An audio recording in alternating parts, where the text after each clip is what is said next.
आप देखते हैं कि वर्ल्ड में कुछ लोग बहुत ज़्यादा सक्सेसफुल हैं तो कुछ लोग फेल हैं। Why is this so? किसी ने अपनी लाइफ का बेस्ट यूज़ कर लिया और कोई नहीं कर पाया। तो हम अपनी ज़िंदगी का सबसे बेस्टेस्ट यूज़ किस तरीके से कर सकते हैं? अगर सिंपली इस चीज़ को देखें तो अपने टाइम का हम बेस्ट यूज़ किस तरीके से कर सकते हैं, इसके लिए हम जाएंगे नबी करीम सल्लल्लाहु अलैहि वसल्लम के टाइम मैनेजमेंट पर।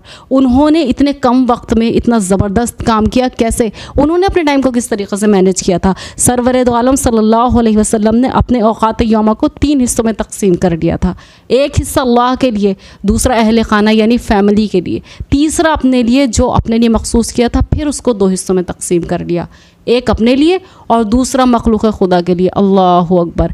उम्मत से ये मोहब्बत के वक्त भी दिया तो अपने हिस्से में से दिया। अब पहले पॉइंट पर आते हैं कि पहला अल्लाह की इबादत के लिए, ये फ़र्जियत में से है। सोचिए कि अल्लाह की इबादत से आपके दिन की शुरुआत होती है।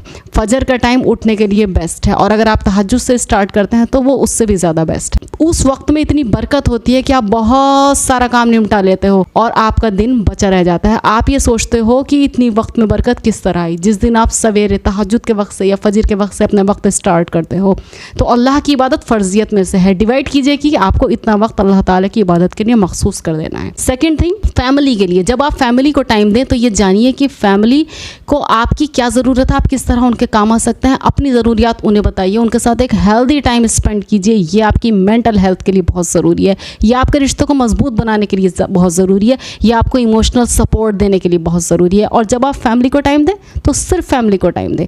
उस वक्त no office work, no scroll down. हाँ, अगर कुछ ज़रूरी है तो बात अलग है, अदरवाइज़ इसको शेड्यूल ना बना लें कि फैमिली के टाइम को भी आप अपना ऑफिस टाइम या अपना मोबाइल टाइम बना लें।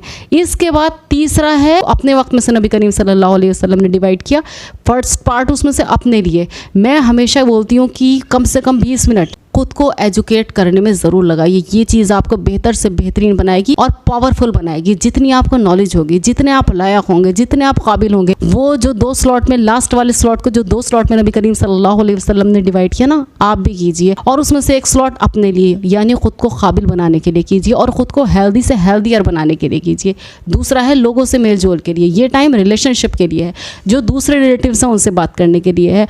और अब इसको किस तरह स्पेंड करना है इसकी भी रहनुमाई की। यहाँ भी मुझे, हम सबको तन्हा नहीं छोड़ा है नबी करीम सल्लल्लाहु अलैहि वसल्लम ने। तो लोगों से मिलना है उस बुनियाद पर कि कौन आपको अल्लाह से ज़्यादा करीब कर सकता है, इसके बारे में जानिए। आवाम व ख़ास से जब मुलाकात फरमाते तो ख़वास को तरजीह देते। अब वो ख़वास यानी वो ख़ास लोग कौन थे? वो ख़वास जिनका जिक्र कुरान में है। अल्लाह के नज़दीक वो बंदे ख़वास में से हैं जो मुआशरे में सबसे ज़्यादा परहेज़गार हों, मगर मादा परस्ती के इस दौर में उसकी इज़्ज़त की जाती है और उसी का ख्याल रखा जाता है जिसके पास मौल दौलत बहुत हो। मगर नबी करीम सल्लल्लाहु अलैहि वसल्लम ने एक ही मायार रखा, सच्चाई और नेकी का मायार। मैं आपको बताती हूँ, अगर आप किसी से अमीरी की बुनियाद पर मिलते हो तो यकीन जानो वो आपका नसीब चेंज नहीं करेगा।